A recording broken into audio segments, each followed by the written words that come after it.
नमस्कार, आप देख रहे हैं न्यूज 24 5 की पंचायत में आपका स्वागत है। आपके साथ मैं हूं प्रत्युष खरे। उरी हमले के बाद सोशल साइट्स पर जिस तरह पाकिस्तान के खिलाफ कड़े एक्शन की मांग की जा रही थी, ठीक वैसे ही अब लोगों ने चीन को सबक सिखाने की मुहिम छेड़ दी है। यूएन में भारत के मोस्ट वांटेड आतंकी मसूद अजहर का साथ देने वाले चीन और ब्रह्मपुत्र नदी के सहायक नदी का पानी रोकने वाले चीन पर लोग भड़के हुए हैं और अब कहा जा रहा है कि पाकिस्तान के साथ साथ अब चीन को भी सबक सिखाने की जरूरत है।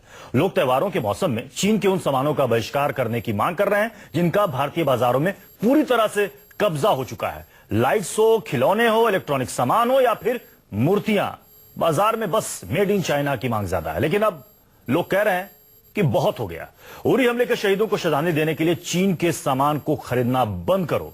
5 की पंचायत में आज हम यही सवाल कर रहे हैं कि क्या पानी रोकने वाले चीन का पैसा बंद करेगा भारत और मसूद अजहर प्रेमी चीन के सामान का बायकॉट करेंगे हिंदुस्तानी?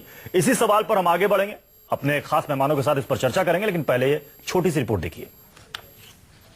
अगर आप सोशल साइट से जुड़े हुए हैं तो इस तरह के लोगों की राय और ट्विटर पर लोगों की ट्वीट और व्हाट्सएप पर बहुत सारे मैसेजेस चल रहे हैं कि चीनी सामान का बहिष्कार करो, इस बार जितना हो सके उतना करो।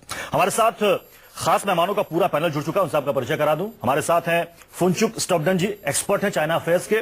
VK Mishra ji, vice president हैं इंडिया चाइना ट्रेड के। आमिर हैदर जैदी साहब, सीपीआई के नेता। और साथ ही राकेश सिन्हा जी, आरएसएस चिंतक हमारे साथ जुड़े हुए हैं। फुनचुक स्टोब्डन जी, सबसे पहले मैं आप ही से समझना चाहूंगा कि चीन जिस तरीके से ये चालबाजियां कर रहा है, हम कैसे चीन को बताएं कि आपकी चालबाजी का तोड़ भी हमारे पास है?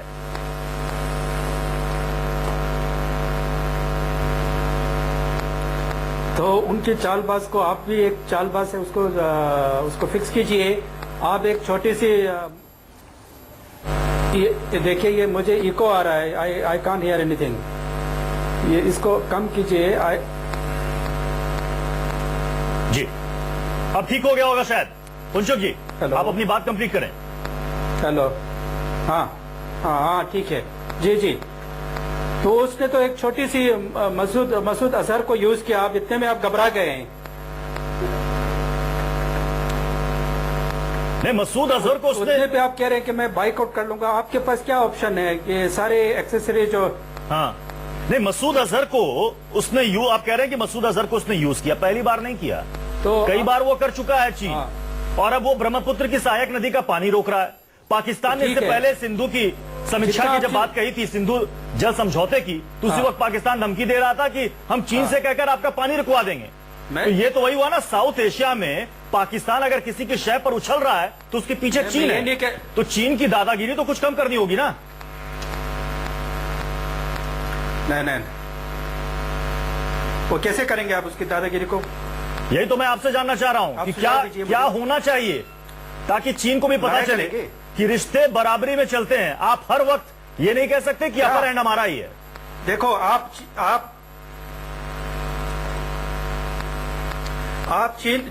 चीन को पाकिस्तान के नजरे से मत देखिए। चीन पाकिस्तान के साथ हमारा आतंकवादी का प्रॉब्लम है।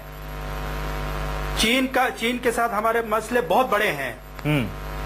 चीन के साथ एक स्ट्रेटेजिक मसला है, उस स्ट्रेटेजिक गेम, हाँ, तो चीन के साथ जो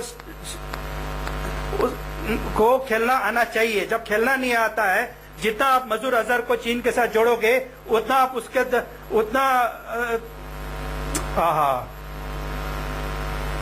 लगता है कि कुछ तकनीकी समस्या आवाज हो रही। जी, मैं दोबारा आऊंगा आपके पास फुनचुक जी। प्रॉब्लम है। राकेश सिन्हा जी, मेरी आवाज जा रही है क्लियर आप तक?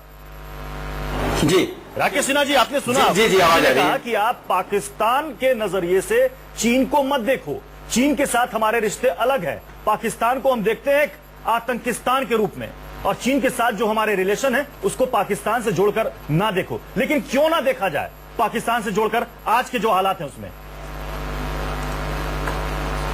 देखिए, एक बात मैं बता दूं, इस देश में, मैं किसी पे आक्षेप नहीं कर रहा हूं, इस देश में चीन का पीआरशिप इतना स्ट्रांग है, एकेडमिया, मीडिया, स्ट्रेटेजिक फील्ड, इसका आप इमेजिनेशन भी नहीं कर सकते हैं। मैं अपनी बात कहना चाहता हूं कि भारत सरकार और आम जनता दोनों को मिलकर चीन पर नियंत्रण करना चाहिए, और भारत सरकार कर रही है। एंटी डंप से पूछिए, एंटी डंपिंग लॉ क्या है? चीन के स्टील इंडस्ट्री पर स्टील जो इंपोर्ट होता है सर $474 से लेके $557 का पर टन एक्स्ट्रा टैक्स लगा दिया गया है। चाइनीज ग्लास फाइबर के इंपोर्ट पर एक्स्ट्रा टैक्स लगाया गया है। रेफ्रिजरेट जो वहां से आता है, जिससे रेफ्रिजरेटर और एसी में यूज होता है, उस पर लगा दिया है। लगभग 2 दर्जन आइटम पर इस सरकार ने एंटी डंपिंग लॉ के तहत एक्स्ट्रा टैक्स लगाया है। 2014 में आरएसएस के चीफ मोहन भागवत जी ने आगाह किया था कि चीन का जो विस्तारवाद है, उससे जमीन का नहीं है, वो बाजार का भी विस्तारवाद है। और उस चीन के विस्तारवाद में सिर्फ वो अपना बाजार नहीं फैलाना चाहता है, म्यूचुअल ट्रेड नहीं करना चाहता है। भारत के छोटे व्यापारी जो कि छोटे छोटे पूंजी लगाकर मूर्तियां बनाते हैं, गणेश जी की मूर्ति बना रहे हैं, लक्ष्मी जी की मूर्ति बना रहे हैं, उन व्यापारियों से लेकर जो मिडिल स्तर के व्यापारी हैं, अपने सामान को डंप करके, लो प्राइसेस पे डंप करके उनके व्यापार को तोड़ना चाहता है, भारत की अर्थव्यवस्था को तोड़ना चाहता है। तो चीन को मैं पाकिस्तान से ज्यादा खतरनाक मानता हूं। पाकिस्तान का टेररिज्म है, पाकिस्तान से हम निपट लेंगे, लेकिन भारत का असली शत्रु, मैं बता देना चाहता हूं, मैं जॉर्ज फर्नांडिस के उन शब्दों को दोहराना चाहता हूं, भारत का दूरगामी और असली शत्रु चीन है, जो भारत को एक पोटेंशियल थ्रेट मानता है एशिया में। और भारत की हर रणनीति को वो पाकिस्तान के मार्फत से नियंत्रित करना चाहता है। तो मुझे लगता है कि चीन की वस्तुओं का बहिष्कार करना, हम इसलिए बहिष्कार नहीं कर रहे हैं क्योंकि कोई नैरो नेशनलिज्म है, हम इसलिए बहिष्कार कर रहे हैं कि अपने देश की अर्थव्यवस्था को, अपने देश के बाजार को और अपने देश के छोटे व्यापारियों को बचाने के लिए उसके सामानों का बायकॉट करना। लेकिन राकेश सिन्हा जी, ये ठीक है अगर ये पहल हो भी गई तो तमाम हिंदुस्तानी चीन के सामान खरीदने बंद कर दें, लेकिन जो टेक्नोलॉजी हम चीन से लेते हैं, हम बुलेट ट्रेन की बात करते हैं, हम जापान जाते हैं, हम फ्रांस जाते हैं, हम चीन जाते हैं, वहां से टेक्नोलॉजी आयात करने की बात करते हैं।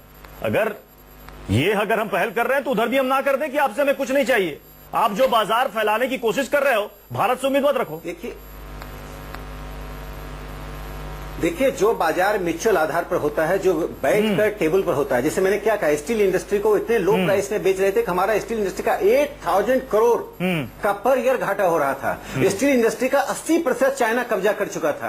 आज एंटी डंपिंग लॉ के तहत एक्स्ट्रा टैक्स लगाने के बाद 474 से लेकर $557 का पर टन टैक्स लगाने के बाद आज चीन की अर्थव्यवस्था पर इसका असर पड़ रहा है। तो मेरे कहने का तात्पर्य है, जहां पर हमें जरूरत पड़ेगी बराबर के आधार पर। वीके मिश्रा जी भी हमारे साथ बने हुए हैं। वीके मिश्रा जी, से रिश्ते तोड़ने की बातें कर रहे हैं, बात राकेश सिन्हा चीन पर ये कह रहे हैं कि 2 दर्जन सरकार आइटम्स पर हमने एंटी डंपिंग लॉ के तहत एक्स्ट्रा टैक्सेस लगाए हैं।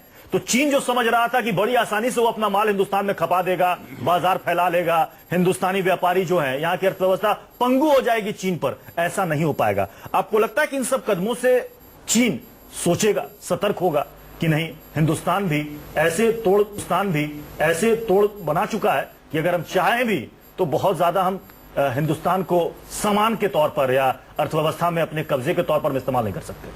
देखिए, आज व्यापार को हम भावनाओं से बहुत ज्यादा नहीं जोड़ सकते, लेकिन देश की भावनाएं अपनी जगह महत्व रखती हैं। आज व्यापार हमारे 2 देशों के बीच में क्यों हो रहा है, ये हमारी जरूरत है।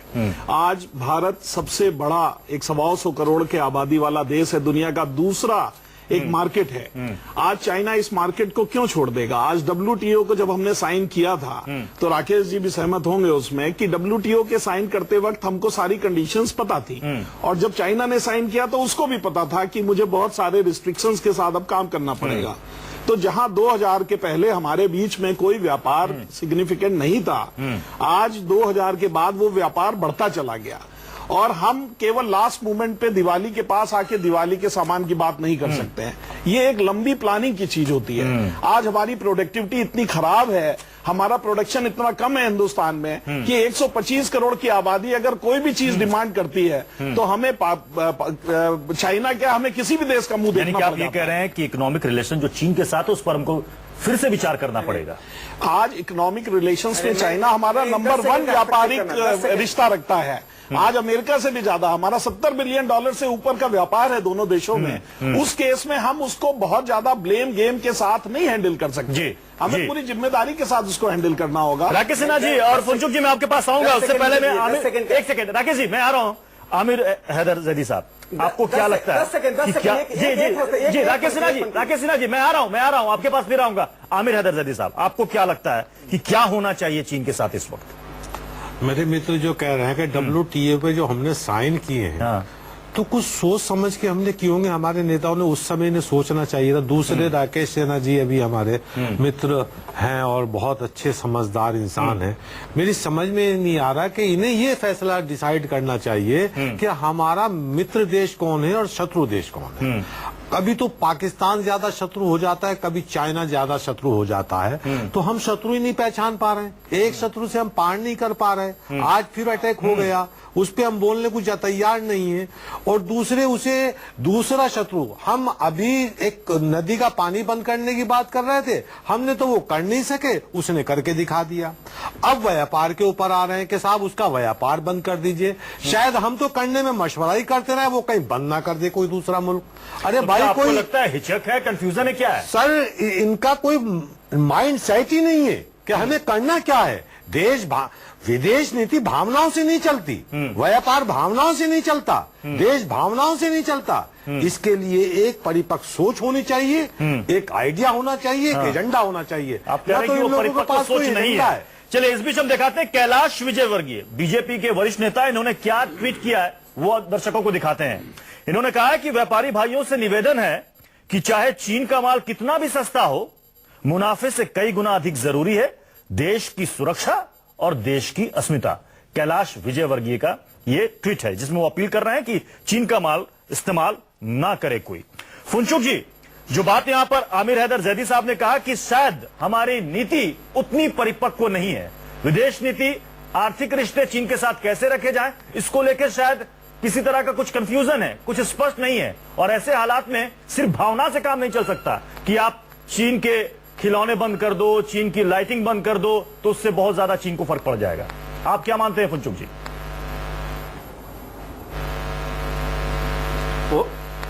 वो तो आपके मीडिया वाले बता रहे हैं, सरकार तो ऐसा नहीं कह रहा है कोई कि ये कर देंगे, वो कर देंगे, खरीदना बंद कर देंगे, मूर्तियां नहीं लेंगे, ऐसा तो कुछ नहीं कह रहा है सरकार। तो आप ही लोग इसको लोगों को बखवाते हो, लोगों से ट्वीट लगाते हो, ये तो गलत बात है। ये ट्वीट नेताओं के ट्वीट है, आपको खुश करने के लिए। ये ट्वीट कैलाश विजयवर्गीय का ट्वीट है जिसमें वो लोगों से अपील कर रहे हैं। बीजेपी के वरिष्ठ नेता है कैलाश विजयवर्गीय। मैं इसमें कुछ कहना चाहूंगा। तो कैलाश बहुत सम्मानित विजयवर्गीय छोड़िए ना, नहीं सुनिए, कल भी किसी की बीजेपी के एमपी ने जो जी विके मिश्रा जी, आप इस पर। कैलाश जी एक राष्ट्रीय नेता हैं, बहुत सम्मानित नेता हैं, लेकिन उनको अपनी पार्टी लाइन देख लेनी चाहिए कि उनके पार्टी में इकोनॉमिक के ऊपर क्या विचार हैं। अभी जैसी मुझे जानकारी है कि गोपाल अग्रवाल जी जो प्रवक्ता हैं भारतीय जनता पार्टी के, वो भारतीय जनता पार्टी को रिप्रेजेंट करने चाइना ऑलरेडी जा रहे हैं और वहां पर एक इकोनॉमिक फोरम है जिसको वो भाजपा की तरफ से करेंगे। उनके विचार बिल्कुल अलग हैं। तो आज कोई ट्वीट दे देना या इस तरह के कोई काम करना, ये एक बहुत मेरे हिसाब से जिम्मेदारी की चीज है, खासतौर पर राष्ट्रीय नेताओं को इससे बचना चाहिए। राकेश सिन्हा जी जवाब देना चाहेंगे इस पर? देखिए मैं साफ कहता हूं, भारतीय जनता पार्टी की लाइन मैं नहीं जानता, चूंकि मैं पार्टी का प्रवक्ता नहीं हूं। मैं दो बातें कहना चाहता हूं। पहली बात, एंटी डंपिंग लॉ की मैंने बात की, जो भावना की बात नहीं है। भारत सरकार 2012 से एंटी डंपिंग लॉ के तहत चाइना के गुड्स पर एक एक करके एक्स्ट्रा टैक्स लगा रही है, चाइनीज माल को भारत में खपत होने से रोक रही है, अपने बाजार के बराबर ला रही है। क्या ये भावना है? मनमोहन सिंह की सरकार ने किया, बीजेपी की सरकार ने उसको रफ्तार दे दिया, नहीं तो आपका स्टील इंडस्ट्री बैठ जाता। साहब आप भावना की बात कर रहे हैं। ऐसी ये चाइना परस्ती बहुत लोगों की मुझे दिखाई पड़ रही है, वो भावना के नाम पर चाइनीज। लेकिन आपने सुना ना फुनचुक से सरकार ने तो जो बीजेपी के लोग कहते हैं, क्या आरएसएस उससे सहमत नहीं है? नरेंद्र मोदी जी की सरकार में जो फैसले होते हैं आप उससे सहमत नहीं है? आप उससे सहमत नहीं? राकेश सिन्हा जी 10 सेकंड। राकेश सिन्हा जी समय की कमी है, 10 सेकंड। झूला नहीं झूलते, 10 सेकंड। अरे चुप कर रहे हैं अपनी बात। जब बात दिशा से दूसरी तरफ जाएगा तो बोलना पड़ेगा ना। न चीन से न दोस्ती तोड़ना न संबंध तोड़ना है। चीन के बाजार के विस्तारवाद जो अनैतिक तरीके से कर रहा है, भारत में जो माल डंप कर रहा है, छोटे व्यापारियों का मरने के लिए छोड़ दे रहे हैं। इसलिए आम जनता से अपील, भावनात्मक अपील नहीं है। अपनी अर्थव्यवस्था को छोटे व्यापारी, अरे कम्युनिस्ट पार्टी का आधार भी तो वहीं पर है। कम्युनिस्ट पार्टी का आधार नहीं है, आप अपना आधार देखिए कि आपका आधार इजराइल में, आप देखिए ना, छोड़ दीजिए ना, एक नाजायज मुल्क के साथ बैठ के आप बलगैया कर रहे हैं। हिंदुस्तान को आप कहना चाहिए हथियारों का वो बनाना चाहते हैं, मंडी बनाना चाहते हैं। आप नहीं समझ रहे कि हिंदुस्तान को ये मुल्क हथियारों की मंडी बनाना चाहते हैं। आपके पास कोई आइडिया नहीं है। हमारे साथ जुड़ने के लिए उनका मकसद समय की कमी है, हथियार इसलिए बेचना चर्चा है। को यहीं पर खत्म करना